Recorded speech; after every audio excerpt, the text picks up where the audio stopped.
Roger Moore is James Bond 007 in Ian Fleming's Moonraker. And Jaws is back to put the bite on Bond. James Bond and Jaws are face to face in outer space in Moonraker.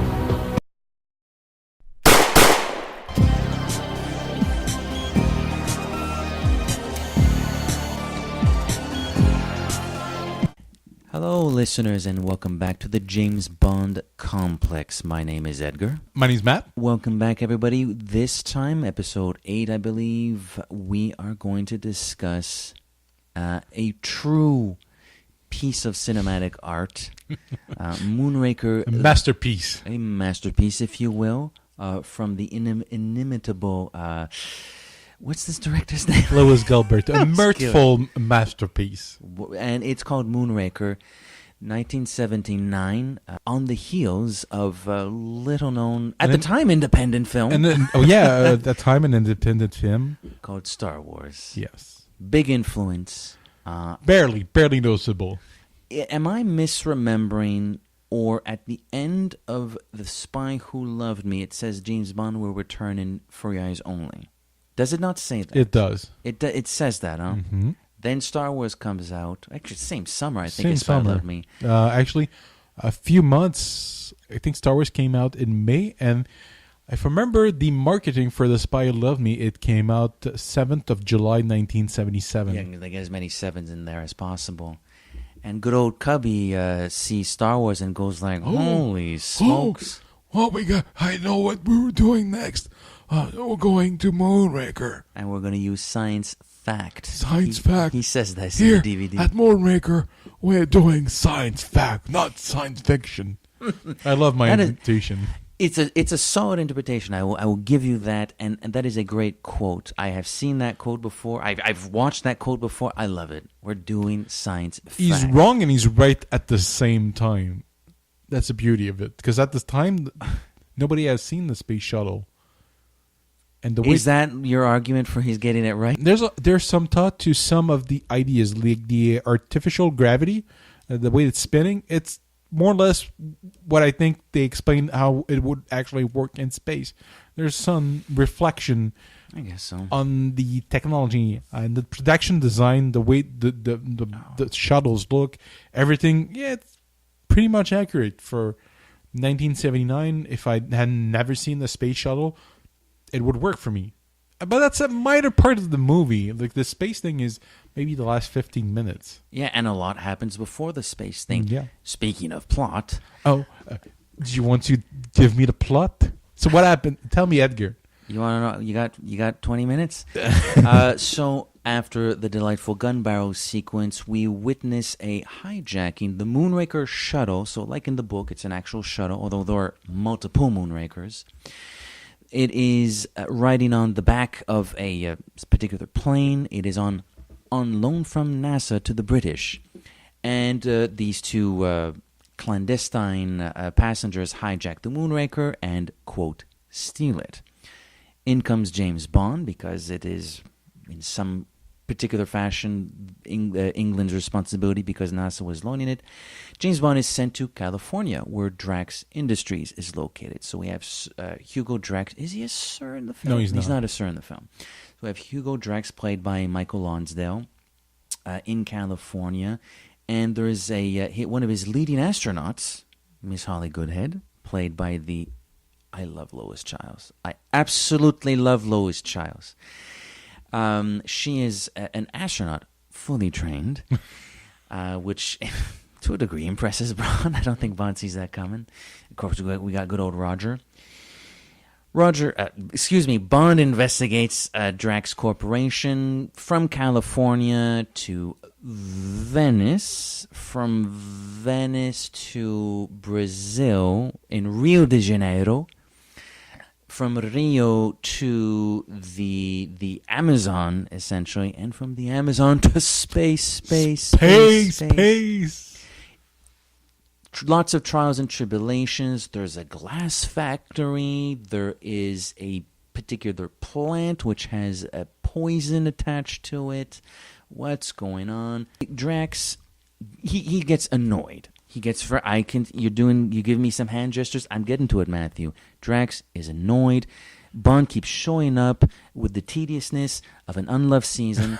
So Drax is on the phone, literally on the phone. I want to know who Drax is talking to. I want to know who he's talking to. A spin-off idea. I guess so. And, Bond's really pissed him off at this point, so he needs to get rid of Bond once and for all. And just, well, if you can get him, of course. In comes Jaws. Everybody's in this movie. So we go off into space, and essentially, Hugo Drax, industrialist in this film, is essentially planning. He is the interspatial version of Karl Stromberg. Basically, where Stromberg wanted to take civilization underwater, Hugo Drax wants to take human civilization into space, although only temporarily. He hires a bunch of models from a bunch of different countries, asks them to fornicate so they can repopulate planet Earth after our planet has been infected with this poison, which comes from the plants, the poison which was transported in the glass, hence the glass factory. So it sort of all comes together. It's a little far-fetched, and we get space battle at the end. NASA has a space marine platoon, and they're lasers, and it's great. I love it when the astronauts are like spinning out of control. Big space battle, Moonraker station, which was hidden from everybody's view because of radar jamming system. And it blows up. They get rid of the poison. Jaws becomes a goodie. He was a baddie. Now he's a goodie because Bond makes him realize that Drax's vision of perfection, these models, does not apply to Drax or does not apply to Jaws. And Jaws is a delightful little girlfriend. So he becomes a goodie. Everybody saves the day, including Jaws. And as live video footage, which is being fed to the White House and Buckingham Palace of I believe, the only remaining Moonraker shuttle, which, no, not a Moonraker shuttle, a pod, which Bond and Holly Goodhead are in. They are making love to the shock and dismay of the Ministry of Defense, who demands, what's Bond doing? And Q, not looking at Bond and Holly Goodhead, but some sort of a radar system, says, I believe he's attempting re-entry, sir. And Holly Goodhead asks, take me around one more time, James. Cue the disco theme of Moonraker. So that's Moonraker for you in a nutshell. It took me about 3-4 minutes, but we got through it. Yeah, that's shorter than your version of the book. I think we have a lot to talk about and only so much time to talk about those things. Where do you even begin with Moonraker? I'm going to start with the beginning, as I tend to do with these things. I guess that makes sense. Start at the beginning. I love, for some reason, even as a child, I loved the shuttle thieves. Those two guys that steal the shuttles. Wearing leather jackets? Yeah, I don't know. Is that space attire? Is that proper space attire? It's not, but those guys, they look and they feel like they should be like hench people. They look awesome. Yeah, but they do. Technically, you think they commit like murder. They kill a bunch of pilots, and it's really I don't know. It's really violent and grotesque the way they die, and they just look kind of cool. You know what? I could envision these two guys. We have a picture which you can, I'm sure, easily find on the Google. Or just watch the movie. Watch the movie. These two guys, I can see them not as hijackers in a Bond film, but as like top of the line thugs in like a 70s cop show or something like that. But smart. Like they're not like Joel Teeth. They're thuggish, but with a dash peppered with a bit of class about them, but they're still thugs at the end of the day. Yeah. I can see those guys being that. They're awesome. I like them. And you see them for 1 second, they don't come back in the movie. I was kind of shocked by that. This movie has many stupid things, flaws, distraction. It's sluggish at times, but it has like one, if not the best, opening sequence in any Bond movie. It is unbelievable. And I think because Moonraker and Spy are so similar plot-wise, and most people agree that Spy is the superior film, this pre-title sequence tends to get forgotten. Guys, it is mind-blowing. It's the reason to watch a movie.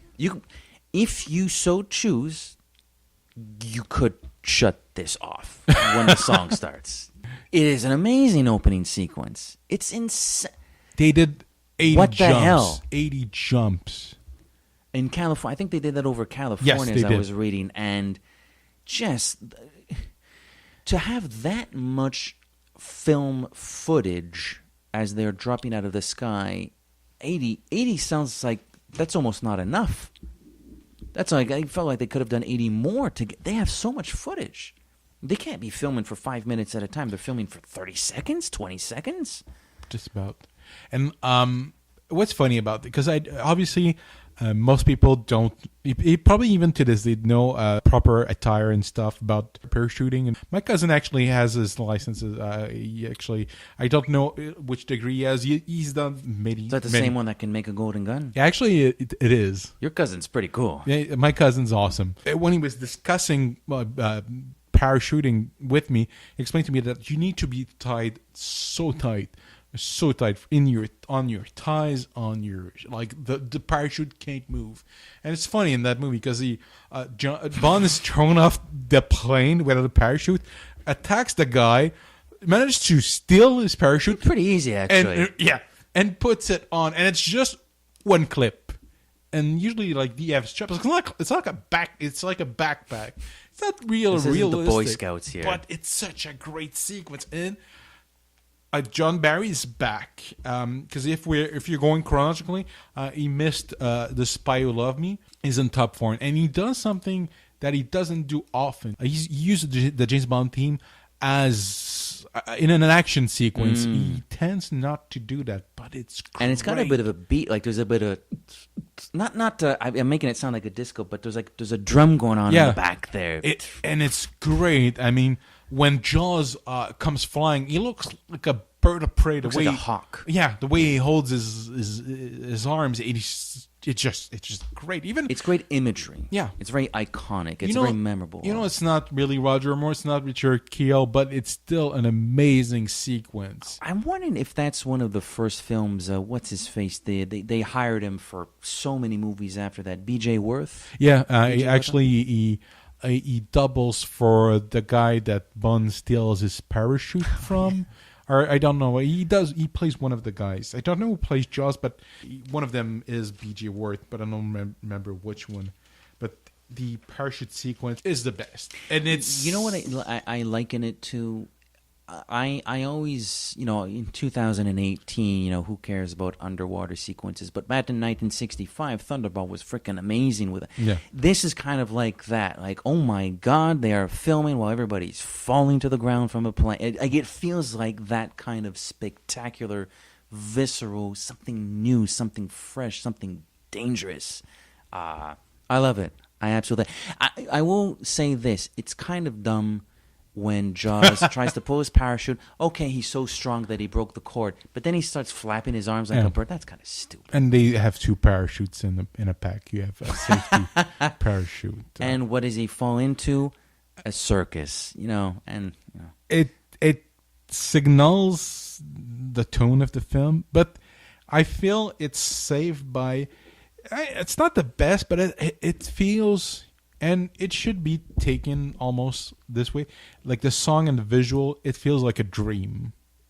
It's very it's very soft. It's something like if I had a child, I would play that as I put them to sleep. Like, the Moonraker goes. I suppose so. It's certainly of the three Shirley Bassey songs. It's certainly the soft. It is the one that has the lightest touch to it. Goldfinger is very powerful. Diamonds Are Forever is incredibly sexy.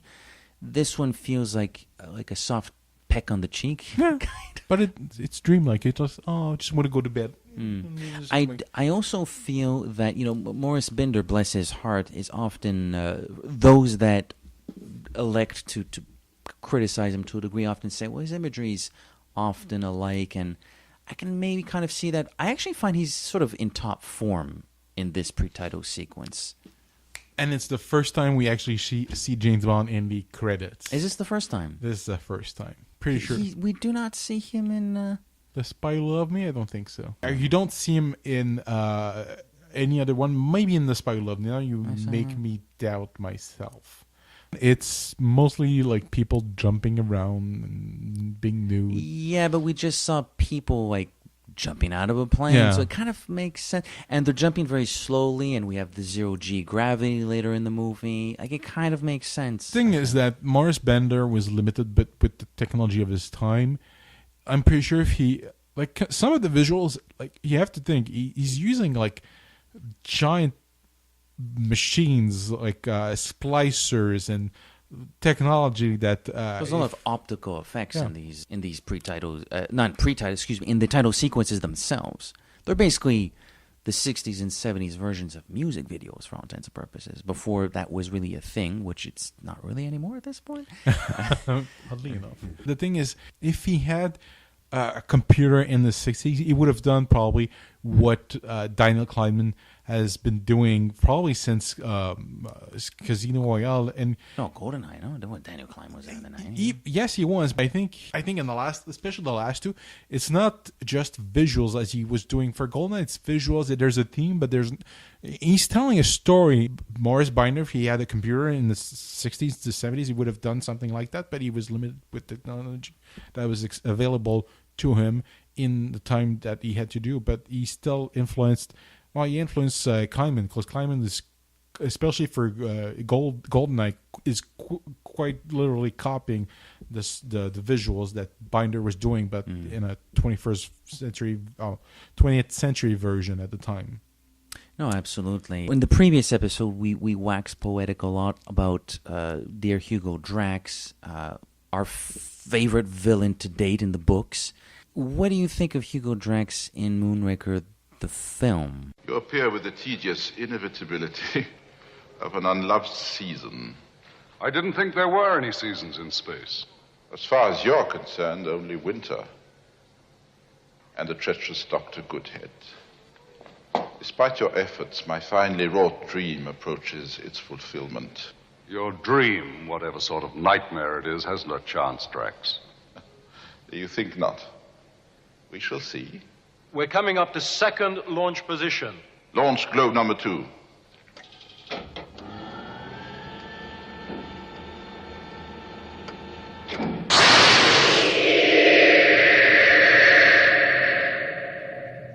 No doubt you have realized the splendor of my conception.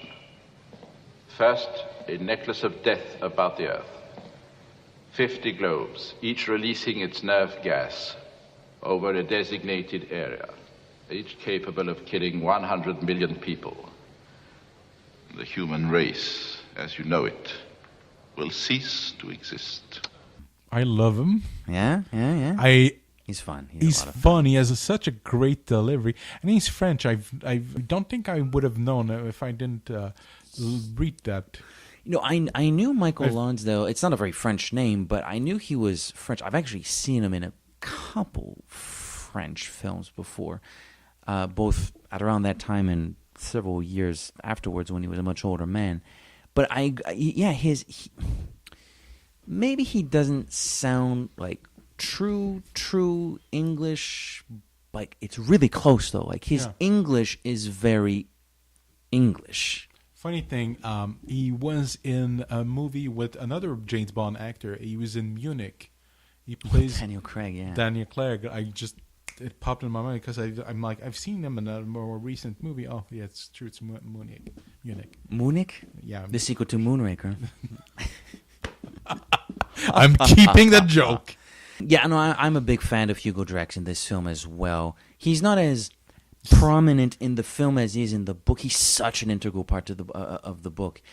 He's less so in the film. There are large stretches of very running different. time. Also, his origins are. He's not English. He's not a Nazi. He's as crazy as a Nazi, but he's not a similar Nazi. Plot to the Nazi. I think, like I was discussing with you, I think they initially planned to make him a Nazi because I've seen some behind the scenes stuff, and they had makeup tests where they aged Michael Lonsdale. I'd like to see, is that on the DVD? It's on the DVD.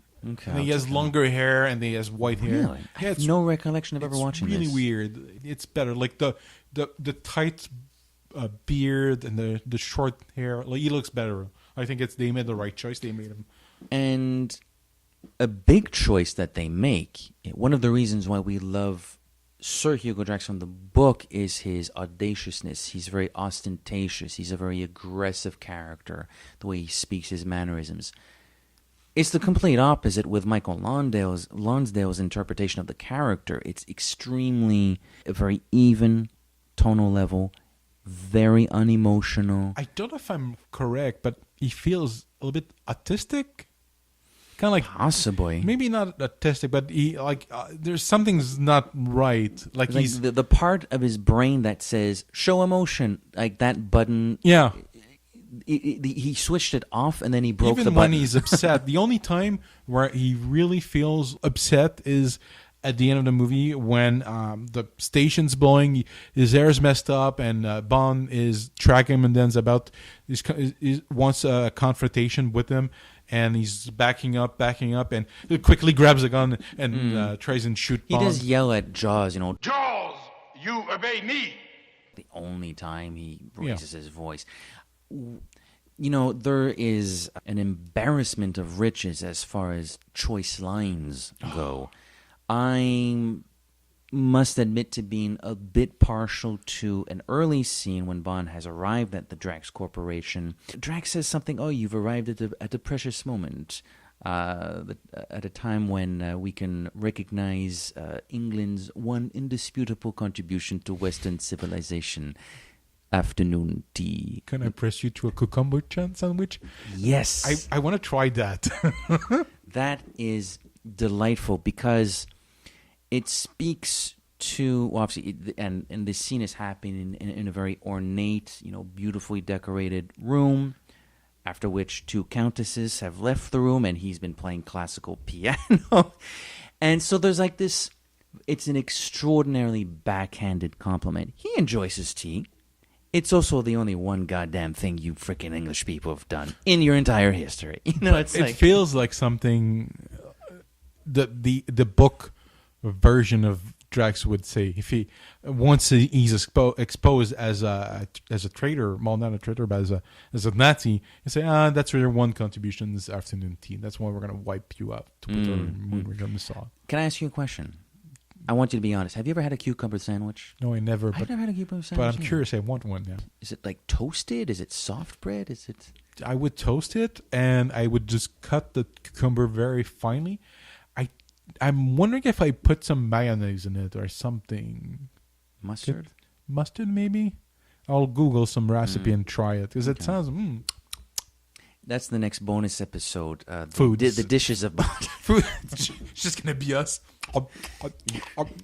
slurping away. I love the Q gadget, the stupid Q watch. Okay, when you say you love no, it, no. I love it because you have to look at the picture I took and you have to say it in French because I wrote it in French. Q and Peter Parker, main combat. Si. Yeah, It's a Spider-Man web shooter. Swip, yeah, swip. it is, and it works with the wrist. It's all in the wrist. Oh, another one. I love that Yes. it's like Batman. He puts his insignia on everything. Like Drax. Why did he put the Moonraker sign on top of his buildings?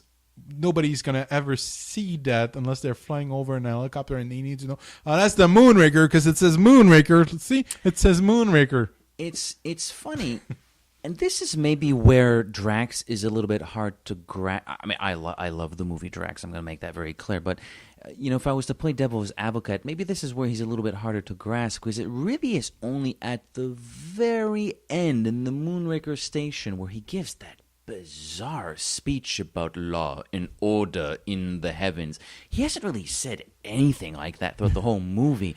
And you make this point about the Moonraker logo being everywhere. He doesn't look like or sound like a guy that behaves like that. It's only at the very end that, oh no, he most definitely thinks along those lines. He is a god. I think throughout the movie he's trying to contain himself. Probably. And yeah. near the end, he's like, he lets it go. It's funny. I'm going to be completely honest with you. I like the point about the Moonraker logo, but I thought you were going to you were showing me the scene with the dogs because of how well they're trained.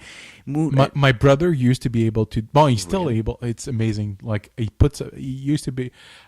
His newer dog, I don't know if he's able to do it, but his older dog, he would put a piece of meat in front of the dog and said no. And but the Drax doesn't say no. Drax doesn't say no. Still. Drax looks at him, and then minutes later, while there's a bunch of saliva on the carpet. But you've seen when they shot that scene, the dogs are clearly looking at the trainer and they're waiting for the okay sign. They probably cut the audio, but they're still well-trained dogs. You can see. That's a great scene, but it's a bit of a jokey moment, but it goes to show Drax's authority and his capacity of controlling others, be they man or beast. Can I do another line? Buddy, it's Hugo Drax. Do any lines you want. See that some harm come to him. I do like that one. There's so many good ones. The tediousness of an unloved season is a good one. Afternoon tea, harm. The only problem with that scene, that line, it is said to my least favorite character in the entire, one of the least favorite character. Strange character too. Like, what is this guy doing in this movie? That is, where does he come from? Prototype. It's meant to be Krebs. Like that's what you were talking about. Yeah, we didn't get Krebs. We got Chang, and Chang is such a lame. They have nothing to do with one another. Krebs and well, they're the secret henchmen, the same position. Yeah, I see your point. Like, it's a poor man's replacement, but it is extremely poor man's replacement. He's not very charismatic. There's nothing to him. He's not a good fighter. Like the he runs kendo away. scene. He runs away. Yeah, he runs away. Bond is on the ground. He runs away. On the entire time they had their fight, I'm like, this would be a perfect moment for Bond to just shoot him. Or toss that poison in his face. Because I don't know. This guy has nothing that you can learn. Doesn't seem to speak English or speak at all. Well, he speaks English. He tells Lois Childs after the... my goodness, what did they call that thing? The G... not the G. What do they call that thing? Wait, the centrifuge. Centrifuge. At the end of the centrifuge system, Cha comes in and goes like... Mr. Drax wants you to call him or something like that. It's like the only line he has in the whole movie. I had to look that up because he goes to 12 Gs. Mm-hmm. You can survive 12 Gs, but most people at 5, they pass out. At 5, they pass out? Yeah. Wow. So, I've never done anything like that. So an astronaut, usually they can withstand 7. The plane they used to shoot Apollo 13, it's like 0.1 G. It's not that fast. But it was fascinating to look. I'm like, okay, you can do this. You can survive a lot. It doesn't mean that you're going to be conscious right. You're not dead. Congratulations. You're still in a pretty pitiful state. At 12, most people are on the verge of passing out. So it's actually more or less, from what the Wikipedia have been doing, it's more or less actually correct. I'll give a lot of credit to that. There's a lot of dumb things in this movie, and I'm sure we'll get to them. The centrifuge system scene, is not one of those dumb things. That is a good scene. Yeah. And it's one of the rare moments in this film and throughout Roger's tenure. Not the only one, but one of the rare moments throughout Roger's tenure where... Yeah, he's still alive. He's gotten out of this one, but he looks like he's in bad shape. He's shaken and stirred. Oh, yeah. Oh, absolutely. Well played. And I like that. I like it when Bond in the movies looks rattled. Yeah, you got a picture right there. It's really shaken and stirred this time. It's great. I love it. I love that scene. And I've seen this movie, even though it's certainly not among my favorites. It's still a Bond film, so I've watched it a bunch of times. Last night was the umpteenth time. I swear to God, every time I watch the centrifuge scene, I get a little bit tense. I was a little bit tense on my couch last night. I know what's going to happen, and I was a little bit tense. It's well edited. It's well shot. That director has I don't know if you picked that up. That director, Louis Gilbert, he made The Spy Who Loved Me and The Moonraker back to back, and he has a weakness as a director. And when I was watching, I'm like, oh, You can only tell one story. no, not even that. It's not that. It's something that's more technical. There's important plot points. He either doesn't shoot very well or doesn't show, and has to have audio of people describing what's going on. When I was a kid, I never got that Jaws actually survives. It's set on the offline. You don't see him. It's just, we found him. He's Jaws and the little girl are alive. Only 6 billion miles to Earth. They'll make it. Don't worry. It's barely noticeable. If you miss it, you think he's dead. Like there's information that should be shown and it's missing. It's not a major thing. I was shocked. Louis Gilbert is almost 100 years old. He's still alive. Who is he now? I thought it was Bless his heart. Bless his heart. But I'm surprised that he's still alive. He certainly looks old in some of those interviews on the DVD, and those interviews were a few years after the film. And it looks pretty old. Yeah, I don't know. I don't know if he does interviews still to this. I don't think so. He's probably like fully retired and living very comfortably. But no, he's still alive. I was good. Bless his heart. I'll tell you what's not shot poorly. What am I even trying to say? I'll tell you what's shot well. The ladies. Corinne Dufour. Oh my God. What a sweetheart. Oh, what a sweetheart. She's so beautiful. Classy lady. Funny. Funny. She's got some charm to her. She's not an airhead. There's good a repartee with Bond. I'm not sure about the 18-karat line. That's a little dumb. Not her fault. She's doing what the script's asking of her. And she says something about, I never learned to read. And it's good. It's good flirting. It's very flirtatious, and she's adorable. She's just She's when she's wearing that. I mean, how can that be an official? How can that be a uniform at a space station? I will never know.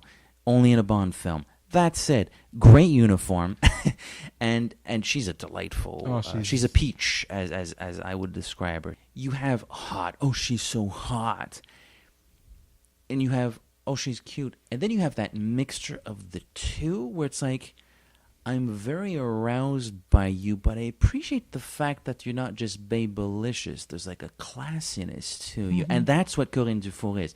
She's hot but classy. She's not trashy. I would want to respect her. I would want to present her to your mother. I would be 24/7 constantly aroused by her, but I would want to treat her like a lady because she earns that need to be treated. Like she's that kind of a Bond girl.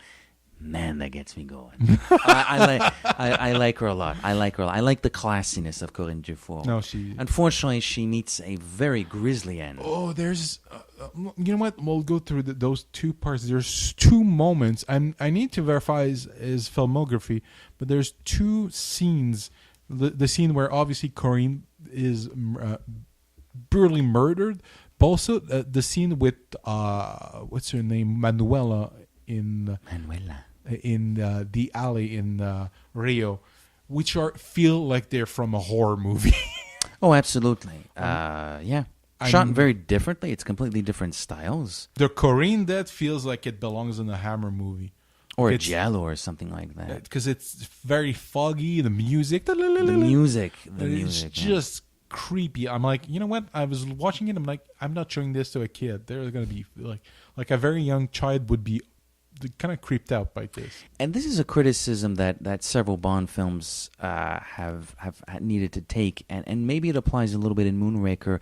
The tonal shifts sometime.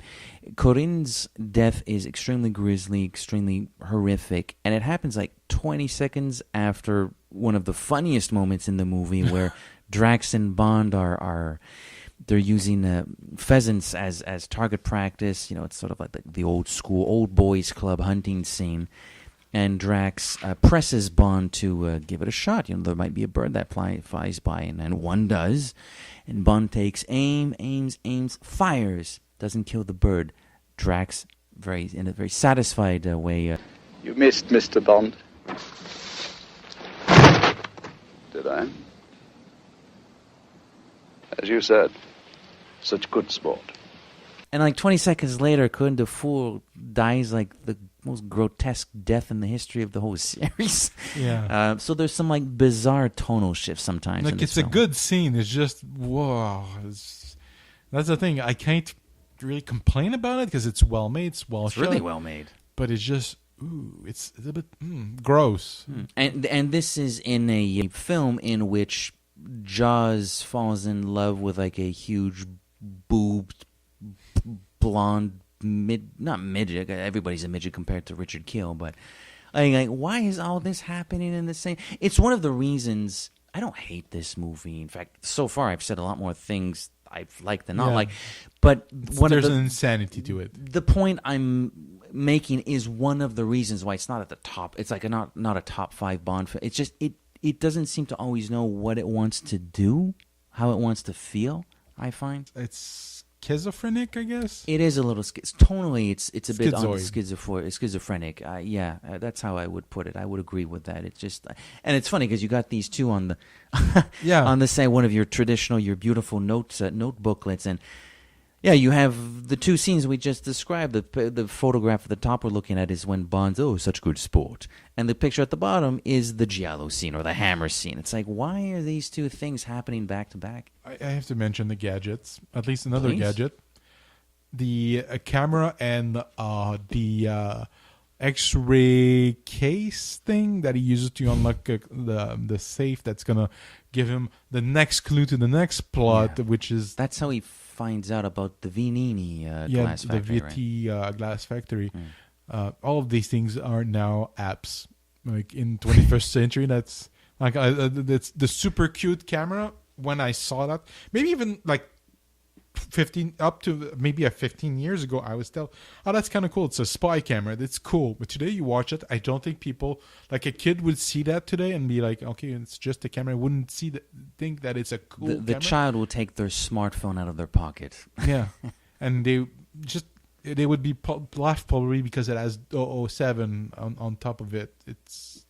Now, what do you think about that? Because this is not the only time in the franchise where things are branded 007. Is this because like only 007 can use them, or is that because it's like a wink to the audience? This is Bond's gadget. It has 007 on My it. guess, there's probably a toy of that. I guess so. There was a day and age way back when there were actual James Bond branded toy merchandise for children. That could have been one of them. Maybe that's why they did it. Sort of a Transformers thing, like you know. There's so much product placement in this movie. I think it's the most I've ever seen, and not just like classy brands like 7-Up, British Airways, like this stuff that like okay, but it's really. It's not an Omega Seamaster. It's not an Aston Martin. It's not high-end. Hey, you got to pay those bills somehow. Moonraker was, I don't have the numbers in front of me, but again, those same books I keep quoting, Some Kind of Hero, James Bond Archives. You know, Moonraker was insanely expensive for that time. It's like the price of the first 6 movies combined. Come on. Like, that's a lot they've of spent a coconuts. pretty penny. Sure. It's a lot of vodka martinis too. But you know, you got to pay those bills somehow. Yeah. Like it's one of those things. I have no problem with product placement. It's just that it's the brands were weird. Yeah. Like that, for Bond, the brands were weird. Yeah, I agree with that. Yeah. And speaking of another thing, the thing that I forgot to mention that it's barely mentioned, and when after he goes to the glass factory.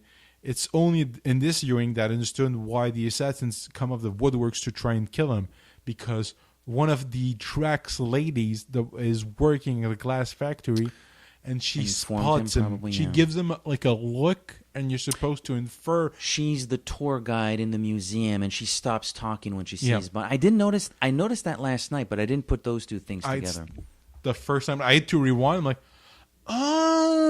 It took me like 20 years to make that connection.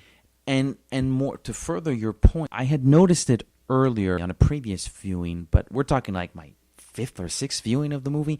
I only clued in that all the supermodels, whether it's a countess, whether it's a museum tour guidess, all of these supermodels come back. They're the people Drax is setting into Yeah, I space. know. I like the first 4 or 5 times I watched this stupid movie, I never figured that out. At this time too, and it's funny because when he goes for the cucumber sandwich, I sees a pair of fine-looking ladies, and when he goes hunting, I always 2 more. But the I same thought ones, I or- thought they were the same ones, but no, they're different. Well, they all look alike, anyways. They do. It's silly, but they do. And it follows the most amazing another boat chase. At this point in this show, I don't know when you're being ironic or not, but I'll let you please take the floor. He's funny thing is that he's being driven in the gondola. Ooh, snap. I stole the joke. I'm sorry. But he goes. He's in the gondola, and assassins start going at him. In their own bad dola. Bad dola. But at first, he's being driven by a gondola guide. I know what you're gonna. But go on. I realized only this time that guy is an MI6 agent. He's also pointless because there's a motor in this gondola. So why is this guy? And yeah, it's a cover, but I mean, your entire job is to pretend to be a gondola pilot. I don't know what the proper In Venice, hello. but it's just like, and he gets killed like a chump. And you go on the Bond wiki, and his name is Franco. He has a little biograph. What does he? Biography. It's not like Seasoned Franco. MI6 Italian agent, knifed to death in a gondola. Pretty much. But he was MI6, and I'm like, that's a poor assignment. Fake gondola coordinator. It was many years ago. I've been to Venice. Maybe not my whole career, but like a summer dispatched in Venice, pretending to be like You're a trained assassin, and like you're. Oh, we don't know if he's a trained assassin. Well, I'm assuming when you're an MI6 agent, you have some at least some fighting. Minimal training. Yeah. Yeah. What do you think of? We'll get to the actual gondola, but what do you think of the actual assassination attempt? Because the bad guys come at him with their own boat. Honestly, at first I liked it when there's like a boat with a corpse, and the corpse is actually alive, and he starts throwing a knife at him. The corpse is alive. Yeah, and he gets knife, but when the running around the chasing and the boats and I was having post 11 red light traumatic syndrome or whatever. I'm At like, least this one's shorter. Oh jeez, I was like, not another one. It's short, though. It's shorter. Just the moment I told myself, "Oh, this is getting long," poof, the gondola like it is overcraft, and immediately it's ruined again by the double taking pigeon. Yes, I was wondering if we were going to talk about that. Oh, you even brought it up in your notes. Yeah. You know what? One of these days when we get like fat and rich and we have like a great website, we're gonna like scan these documents and put them on the website. The people need to see. I have the luxury of seeing these note booklets. I want the listeners to see these note booklets one of these days. I'll make them available in PDF. I eventually. hope you do. I hope we do, because I think they're great. I want to come out. I tip my hat to you, sir, for the effort. But so you've included the double taking pigeon in your notes. And there's a dog. The dog doesn't do a double take, but the dog sort of like has the heel tucked like. There's a guy like drinking wine. Yes, we saw him. Well, no, not on this podcast, but we saw him in The Spy Who Loved Me, and we'll see him again in Furious Only. There's another trilogy. Again, it's like, wow, what great craftsmanship. The special not the special effects team, but the model making team, the engineers, It's a special effects team. Special effects engineers team. They made this cool thing. It looks cool. In the context of this scene in Venice, why the F does Bond have this thing? Again, the inconsistencies totally in this movie. We're in the era of Bond movies where and especially this when they turn into parodies of themselves. As Dalton would say. They become pastiche. They're spoofing themselves, and it's a kids movie. They were really going for kids.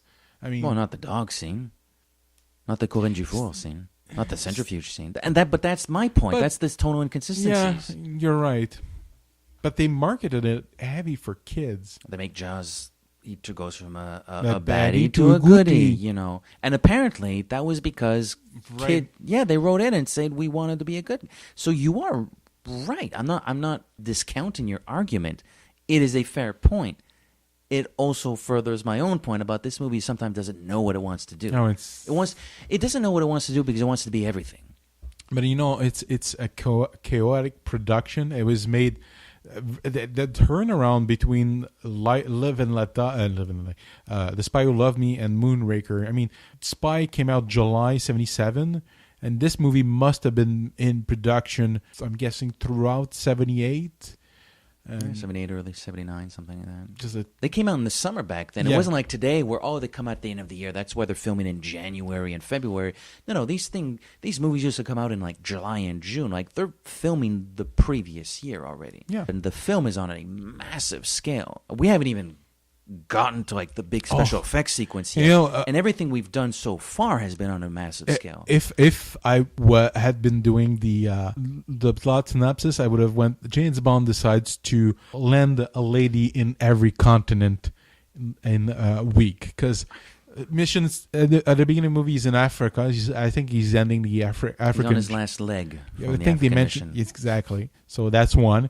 He goes to America where he lands Corinne Dufour.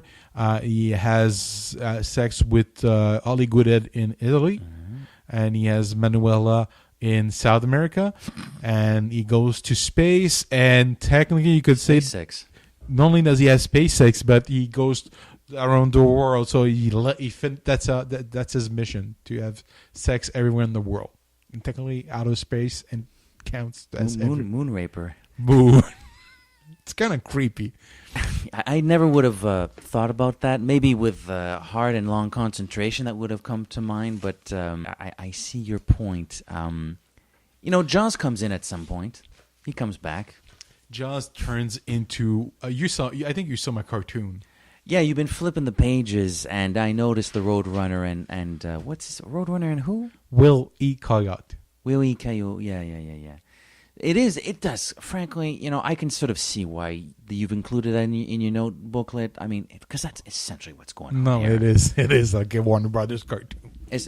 You have the gondola scene in Rio, which is a great idea. I have no problem with the idea, but it turns into a joke at the end. You have your favorite chases of all time, boat chases. You have another one in Brazil and the Amazon. The thing is that there's so many boat chases in Roger Moore movies. Like, I just realized there's one in the first four. There's an underwater one in Spy. So. I like the one in Spy. It's cool. It's pretty cool. It's different. But in this one, it's like it feels the boat chase. I like the ending where they're on the waterfall, so Bond takes his hand glider. Yeah, that's a nice touch. I don't have a problem with that. But the chase itself, it feels like they felt, for whatever reason, because we've had 16 billion action scenes already, but we needed another one. So let's just have this slow-moving boat chase. The bad guys will launch torpedoes. They won't really land close to Bond's boat. Don't worry about it. I do like the moment when... I do like Jaws, despite my criticism of him. I like the moment when Jaws takes the Uzi. He just has this glee in his face, big shiny teeth and such, shooting the Uzi or whatever it is. I do like that little moment, but it's a pointless boat chase. It's a pointless boat chase. And my another pointless scene is the boa. He crashes his wing as his Delta flyer, whatever, and he sees a woman, and it's like, I'm gonna follow because I'm really horny, and there's it's either gonna lead me to the bad guy, because why would she be here, or I haven't fucked in about 10 minutes, so I'm gonna follow her. He sees another lady, and he's like, and he sees the bridge, which looks like, I'm like, it's the bridge from that director's other Bond movie. The Piranha Bridge, so he has a flashback to that from when he was Sean Connery, and he's like, I'm not doing this again. And they still have like a flipping rock that throws him in the water. What is that doing there? It's This is the part. I shouldn't say this is the part of the film because we've had enough examples of something like this already in Moonraker, but it's another example of things happening in a specific moment just because it's right for that moment, not for the story. Why does that rock flip? What is its purpose? What if Bond hadn't walked on that rock? Oh, but he did, so that's the rock that has like the little button that's going to flip it. Yeah, but why? Because that's the rock Bond walked. Like, that's why it happens? Because that's the rock Bond walks on or stands on? There's no other reason why that happens. There's no other reason why that rock is equipped with that ability. It's just... So silly. It's the spoof. You mentioned the term spoof, pastiche, and that's like another example of it. They're just doing things. They're not doing it organically. They're doing it because it's a Bond film, and those things kind of happen in Bond movies. So we're going to make it happen again. Another reason why this is not at the top of my list. Honestly, there's so many deviation this movie takes, and it could have been like each time I got bored, the scene ended 2 minutes later, a couple seconds later. I'm like, a little tightening of the editing, suppressing some scenes that lead to nothing.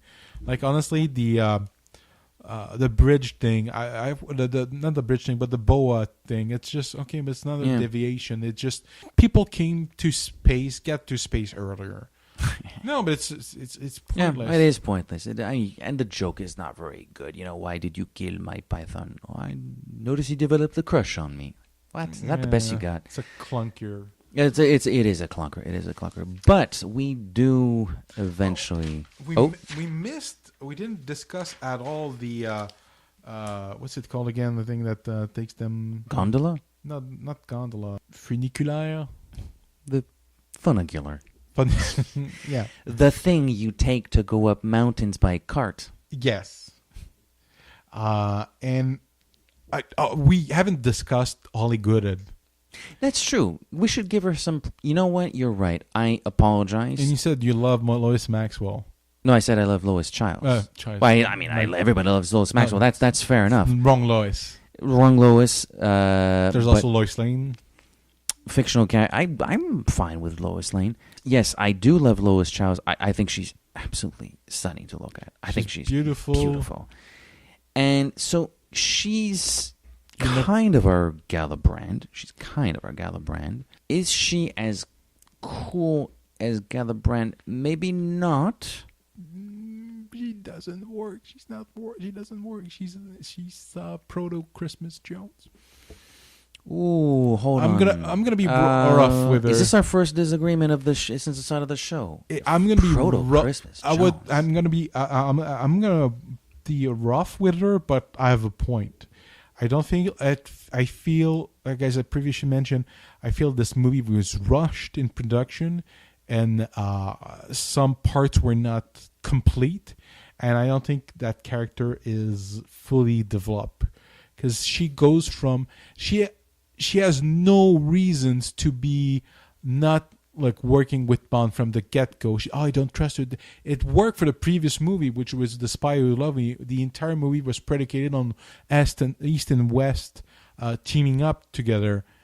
This time, they're both on the boat. They're on the same side, so it doesn't, like, Bond would have a reason not to trust her, but her, like, she has no reason. So it feels like something's missing, and at first you think it's because he's a sexist, because at first, oh, you're a woman, but no, he fully accepts her. It's just he was expecting a dude with a name with, I don't know, with Dr. Goodhead.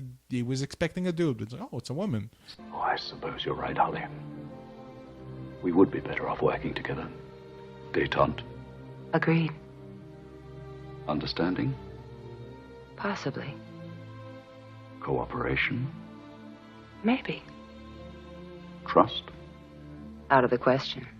Yeah, I guess my counterpoint, and it might not be much of a counterpoint, but I would say it might have to do with the whole fact that she's from the CIA, who are the best of the best in the business, as everybody knows. So, like, they're going to try to take credit for as much as possible. My counter argument would be surmised in the scene before they go to bed with one another, where Bond says, understanding, perhaps, trust, out of the question. They are, at the end of the day, he is an MI6 agent. Yeah, I know. She is a CIA agent. They speak the same language. They're generally on the same side. They both have their own secrets. And they both have their own missions. They eventually come together. I feel like I'm rough with her because I said she compared her to Christmas Jones. But the difference between Christmas Jones and Holly Goodhead is the level of the competence of the actresses playing the characters. No disregards to Dennis Richards, but she's not the greatest thespian who ever lived. No. But Lois, she's a good actress. She's a decent actress. I like her a lot, and she gives a good performance. I think. She's great. She's a great actress compared to Dennis Richards, but she's not playing. She's a character that is incomplete. Their relationship doesn't necessarily to me. It's clunky. It should be. They should have written it in a way that either make it because she's trying to prove herself and Bond is super sexist, make it that, or you make it... But that wouldn't have worked. I mean, no, it we wouldn't. Just saw Triple X. We just saw Triple X. That wouldn't make any sense. But it starts at the start of the movie. It's clearly implied that he's sexist. So it doesn't work because of the previous movie. But as if you take this as the only Bond movie, that could be the learning curve. Like he becomes less of a sexist dinosaur, or I don't know. He doesn't trust her because he doesn't know whether she works for Drax or she's on the same level. He doesn't really know what she's doing for a while. Like he meets her at Drax Industries. He sees her in Venice. She's part of the guests that are going around. At that point, he doesn't fully know what she's doing. It's once he infiltrates her not her apartment, but her hotel room, pardon me, and notices that she has obviously standard CIA equipment. That's midway to the movie, though. There's another... But that's fine. That's fine to me. That's why they weren't fully partners yet. I don't have a problem with it. Yeah. I don't think it's because they speak the same language and that usually the British and the Americans are on the same side more often than not. Or you know what? They're still different spy agencies. Or you know what? They shouldn't have had sex in Italy. They shouldn't have slept together. And thus you would still have like tension because there's the tension is gone. After he has, like most of the time, the second Bond girl, like he only has sex at the end.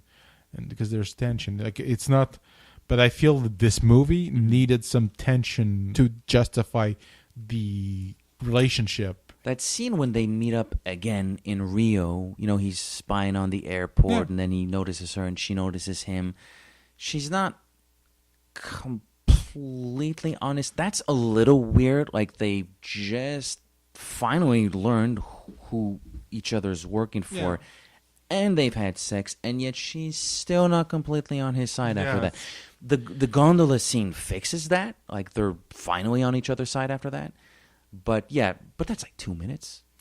They go on the gondola, like, right away after that. After that, they have the... not the gondola. I keep calling it a gondola, but whatever the hell it is. Yeah.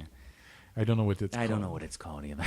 The funicular. The funicular. But that's like 20 seconds of the movie, Yeah, but it's late in the movie, and when they become fully allies. It's like... Yeah, but it's also just the first time they see each other after they've made love. But agree to disagree on this one. But I'm not saying I don't understand your points. I didn't interpret that way, and I don't think your opinion will like color my viewing of the movie. Like I said, the actress playing the character is stronger in the material that she was given. That's my point. Yeah, okay, sure. She needed a little bit more of a polish, and it would have worked. Shall we shoot off to space? Yeah, let's go to space. Been talking for an hour, so...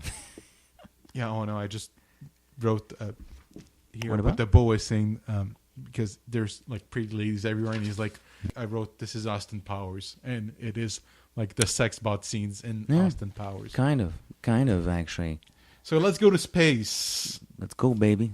Do you want to start with before? I'll let you start. Do you want to go first? Or should I go first? Well, I will say that, okay, so the whole radar jamming thing is a little bizarre. I'm not convinced that a radar jamming system will mean that no space stations on Earth can detect that there's this massive station in space, but that's neither here nor there. The fact of the matter is the station looks awesome. The entire production design is gorgeous. Again, I'm going to stupidly quote the James Bond archives, and I say stupidly because I can't remember the details at this point, but the Moonraker chapter elaborates the painstaking detail and effort that went into. I mean, this is, I don't know what the process is called, but it was kind of like, it was as slow and painful as stop motion animation, where you can only do a second. Oh, you at a mean the time. model effects? Yeah, and how they inserted that optically into the picture. And There's a couple. There's not that many movies that use that process. apparently, it was like a freaking ancient process too. It's ridiculous, but it creates a pristine image. Oh, it's beautiful. But you know which like the last movie before that used the same technique, 2001. Which was like a decade ago, 8-9 They years didn't. ago. They didn't do that. I think they did that because the Stars people refused to work on the movie, or they gave them they quoted them an enormous amount of money, and the young people said, "Screw this, we're doing this on our own." This was complicated and risky, but cheap. You don't do effects like this complex like this. This is insane. It was like they had the image of space with a space station, then they had to like insert the ship for a second, then they had to do that again because it was advancing in space, and they had to do this because they I'm gonna start speaking in French, but it is insane because they have to film just one element, go back, film another element on the same print, go back. It's composited in the camera. It's insane. It's you crazy. mess up once, you have to start all over again. It is completely. And I think they did mess it up once or twice, as don't- I recall reading. I mean, maybe I'm misremembering. They but- probably did. It's quite possible. I don't know. I've only scanned the archive and looked at the pretty pictures. I have not read. Very pretty pictures. But look, I was streaming this. I have the collection on iTunes. I don't even watch these movies on disc anymore. Man, that space sequence looks amazing. For visual eye candy. No, Wow. It's there's no green line. There's no matte line because like even Star Wars had matte lines. This doesn't have matte lines because it's composited in camera. It's insane. I know it's great. So risky. Extremely risky. And can you imagine what it must have been like to do that when the laser fight starts? And this thing comes out 2 years after The Spy Who Loved. Absolute madness. Absolute It cost madness. like so much money also. Absolutely. The space station itself, in the interior, you know, it's a pretty solid set. Maybe not as cool as like the Amazon interior. I love that set. I'm not as in love with the interior of the space station set, but it looks pretty good. But it looks like like every set, every like Drax Industries looks like it's from the same mine. It's really black and white. It looks, you know, it looked like it reminded me of Apple. Like it's very clean. Yeah, pristine and monochromatic. Yeah. Sort of, kind of. It lacks personality. Yeah, Which is kind of Drax's personality. yeah, it's a little bit monotone. And Doesn't talk with any emotion whatsoever. unless you don't obey him. But we do get a fancy I almost said lightsaber fight, laser fight, and I feel like I've been saying this all episode long. I'm of two minds of yet another thing in this movie. It looks so good. It sounds cool. Love it. In a Bond movie? Yeah. In a Bond movie? Really? Are we doing this? Like, We're in space.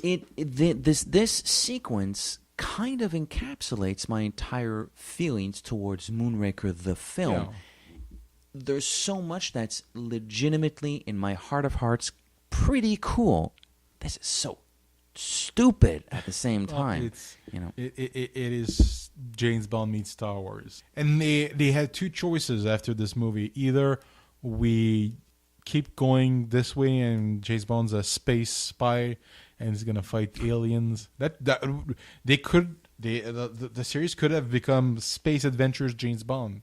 Imagine we're Bond 2025 and he's been frozen in space, and I don't know. That's the plot for Jason X. Yeah, they could have went so crazy ways, but no, they said, you know what, we can't do this. We can't go bigger, so we have they did this the For Your Eyes Only, and it's one of my favorites. But we won't cover this one until we got a few weeks to go before we get to that. A few months maybe.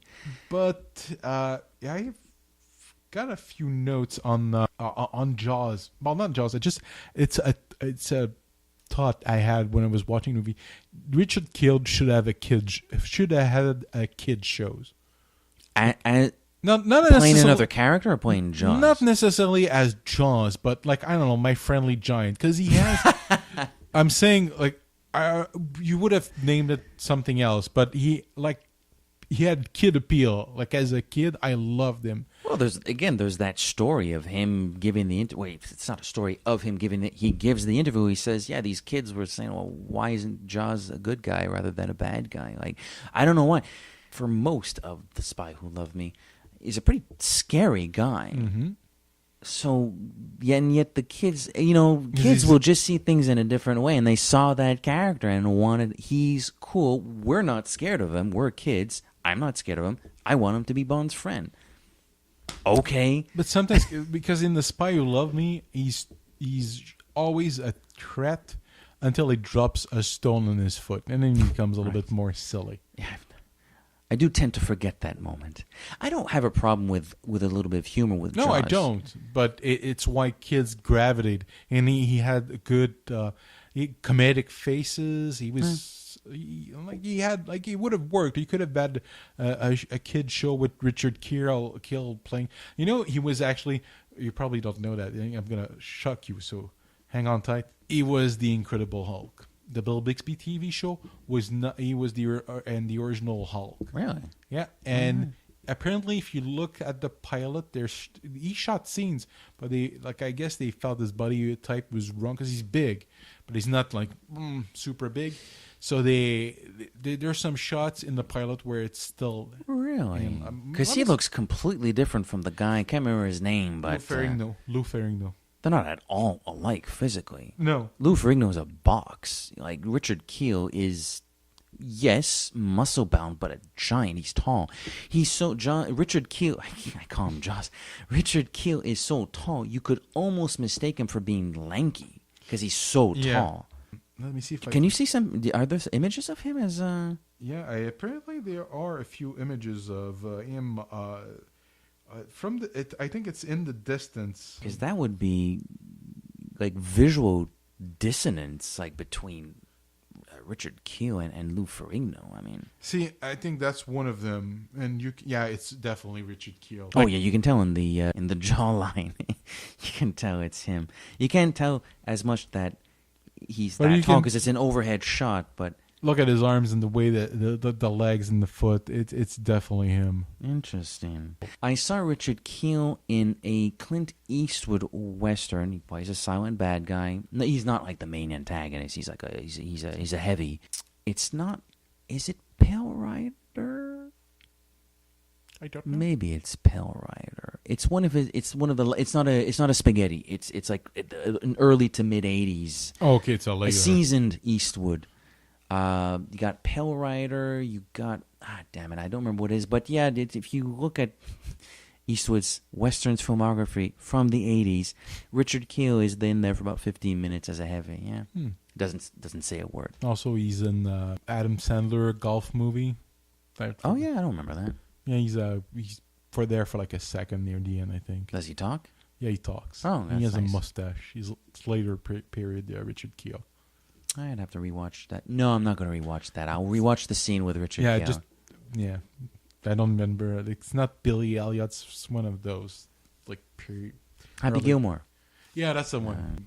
I think we're pretty much we're done. We've been running for interestingly enough, not quite as long as the book, but we're getting there. Wrap this up. Yeah, we should wrap this up. Oh, wait. Do I have notes on what was happening in 1979? Oh, funny enough, I took this picture. I'm showing him, Edgar, a picture of a dress that was worn by one of the Drax ladies. Lady spacesuit. Yeah, that's from that was actually taken at the, I don't know if it's still around, the Planet Hollywood in Niagara Falls, which is a horrible place. I don't recommend that you eat there. Does it still exist? It's still. I went there 2 summers ago and still existed, and it was just. It didn't change in almost 20 years. There were still, you can still buy. If the best they can pardon me, if the best they can come up with is like the skirt space suit from Moonraker, I appreciate the fact that it's a bit of Bond history, but like that's what you guys come up with. You could probably break the glass and steal it because no one would notice. It's at the bottom of the stairs. It stinks like garbage when you get there. Oh, it's a really disgusting place. Oh, you know what? Just before we wrap up, I don't want to go on a super long tangent because we've been going on for a while. But you know what I thought about for the first time in all my viewings of this film last night when I rewatched it? So we see the supermodels arrive at the station. Like, who are these people? Are they on drugs? Who are these people? Yeah, okay. So you want us to repopulate the Earth after you've killed 6 billion people? Do I get to do it with a super hot blonde? Okay, sure, sign me. Like, who are these people? I don't care that they blow up with the station. In fairness, you don't really see them again, but for all intents and purposes, they blew up with the station. They're dead. Who are these people? I don't know. They're space Nazis because they're Aryan looking. There's your Nazi. Although there's like a couple Asians and black people in there, but psychologically, they're your Nazis. Okay, yeah, we'll kill everybody so we can repopulate the Earth. I guess maybe that's the Nazi angle in the film.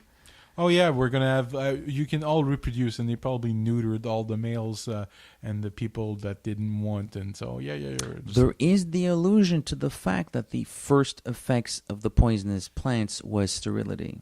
So maybe there's a little bit something. My guess is Hugo Drax is actually sterile himself. That's why he did all he did, because he's sterile. Like, maybe he's overcompensating. So I can't have children, so I'll remake the world. Blah blah blah. Drax is a more charismatic Vargas. He does not make love. What do you do, Vargas? But Drax actually tries to. He accomplishes crazy Nazi things, but he tries to accomplish things. He's a thinker, Drax. So I'm just gonna go quickly in what was going on in 1979. The Dukes of Hazzard premiered in January. That's a mid-season premiere for the Dukes of Hazzard. That's maybe weird. I don't know. I know what that is, but I okay. Rosamund Pike, Miss Frost from Diana Day, born in January 79, 27. Good God. Sid Vicious from the Sex Pistols died February 2nd. Oh, this is more important for what we're dealing with. The Voyager 1 space probe reveals pictures of Jupiter's ring, and the first fully functional space shuttle orbiter, Columbia, is delivered to the Kennedy Space Center. It's supposed to be prepared for its first launch. Blah blah blah. No, not boring. Well, some stuff I wrote down something about Mobile Site Gundam, but it's Mobile Site Condom. What? No, Gundam. Okay, goddamn. Gundam. Don't make fun of my pronunciation. Oh my God, Thatcher was elected. That's a biggie. Yeah, no kidding. Thatcher will make an appearance in a later film. Yeah. Oh, the McDonald's introduced the Happy Meal in June of 79. The Muppet movie was released. That's a nice little movie. Oh, Skylab begins its return to Earth after being launched 6 years earlier. Oh, Michael Jackson releases Off the Wall. It sells 7 million copies. Wow, 79. Mm-hmm. Pioneer 11 becomes the first spacecraft to visit Saturn. Jacques Messrine was shot in November of 79. The Iranian hostage crisis took place in November. Oh, and there was a phased nuclear alarm in the November 79. They thought the Russians were attacking us, and it's only somebody that went clunk clunk on the computer that stopped us from being, in my case, not born, and you not even conceived. Premiere of Star Trek: The Motion Picture. Yeah, that's true. That is 79. 79. It is 79. Good movie. Not a great movie, but I like Star Trek: The Motion Picture. It's the motionless picture. Yeah, I've heard that before. I still think it's pretty enough. It's better than Star Trek 5. I'll give it that. You know that one. No, I'll watch. No. The motion picture is not a guilty pleasure for me. I actually like it. I don't love it, but I like it. It has a beautiful score. Very beautiful score, and it has some ideas. Yeah. It feels like a 2-hour version of an episode. Yeah. Well, unlike some of the other movies. Some of the ones are just crazy. So, final thoughts. Look, it's fine. It's okay. As I've been saying throughout this entire episode, I'm of two minds about a lot of things in this movie. So it's sort of straight down the middle for me. I kind of enjoy it when I watch it. There are moments and aspects to it that I really appreciate and like a lot. And there are other things where I am sort of shaking my head a little bit. So I'm sort of caught in the middle. I'm stuck in the middle. I'm going to say something controversial. What's your favorite Bond? No, not that controversial. I like it better than Live and Let Die. I had more fun. Is that controversial? Our previous film episode was Live and Let Die, and I was extremely high on it, but I'm not oblivious to the fact that there aren't that many people who are as high as I am on a lot of people like it. Some people don't like it at all. I'm like really freaking high on Live and Let Die. So, you shouldn't. It's not. It's controversial in relation to what I've said. But. Right. Well, I think a lot of people would put Moonraker at the bottom of all the Bond movies. That's unfair. Even myself, who does not love Moonraker, I've said a fair number of nice things about this movie. I can't agree with putting it at the bottom of the list. No, I put it in the middle, but I put it above Live and Let Die. There's another. Well, that's just crazy. There's another movie I'd put lower than that, in the more canon. Okay, so at least you're telling me Live and Let Die is not at the bottom of the list. No, it's not. Okay, thank God. Well, there you have it. There you have it. Matthew, can you... I can't remember. Where can we be found on the internet? I think there's a website that we bought, the James Bond Complex.com? .com? Yeah. Maybe there's a www ahead of it. I don't need it these days. It just goes... Boom. That's true. Redirect you. We are on Twitter, which is the account I manage a little bit more, which is at the Bond Complex. At thebondcomplex.com. It's at the Bond Complex? At the Bond Complex. I think the James Bond Complex was like too long, so I had to make it the Bond Complex. Sorry. If you start searching the Bond Complex, like I've tried it myself. You'll find us on the Facebook or everything's going to be intertwined. Mm-hmm. But you manage something that I've not even touched yet. Instagram. We have an Instagram where I try and post pictures related to James Bond. Sometimes it's really tangential. Sometimes I two little doodles on my phone and I post. Is there? I have to admit, I have not even visited. That is your baby, and it's completely your baby. I will let it continue being your baby. Is there a picture on there of you wearing glasses, reading a Bond book? No. What? How are you? Maybe I should take over the Instagram account. There's pictures of our books. The book collections. There's pictures from the interior of the books, and there's some of my little doodles or things. Awesome. I'm on Twitter as well at @OOPOP. So the word _OH_pop. I'm at Matt Auclair on Twitter, and I don't tweet that as much as you do. I'm I'm a hell of a lot more active on Twitter than on Facebook. Eventually, I'll officially launch the Facebook and. I'll probably be more in control of that, I feel. And that's why I'm kind of worried that I'm the one that's managing the Twitter account, because I'm already somewhat active on my personal account. Now I got to do I'm having fun with the Bond Complex. Yeah, no. I'm enjoying it. But it's like, oh, shit. Now it's 2 accounts on Twitter. But it's still fun. So I guess like James Bond, who always returns. We will return with a special episode that I've kind of thrown at you last time we were recording. I called it the Bond expansion. And let me briefly explain the idea, which I proposed to you. There's rumors that Barbara and Michael from Eon Production are planning or trying to, and it's always been a rumor from even in the 90s that they were trying to make a spin-off of James Bond with Wayland, that's one time Jinx, and we're going to try and pitch ideas. I'm going to pitch you an idea. I think you have a few. I have a couple ideas, yeah. How you can expand James Bond, the IP, in this 21st century of multimedia, multi-platform, Marvel Universe, Star Wars, DC Universe, Fast and Furious franchises that expand to encompass all types of media. So that's going to be the Bond expansion. And depending on how successful our ideas and how much fun we have discussing, I think that's something we could actually bring back every once in a while. Like, I'm sure the idea you will present is not the only one percolating in your mind. And the two, one of which is a little half-assed, but the two that I'll be talking about are not the only two. I came up with about 5 or 6, and I had to like let some of them go because it's like I got to concentrate on it. Another great idea. I'm keeping it in a box, and I'll throw it another time. But I have one that I really worked hard. So we're gonna the James Bond complex will return in the Bond expansion, Volume 1. Volume 1. Merci beaucoup. À la prochaine. Au revoir. Bonsoir.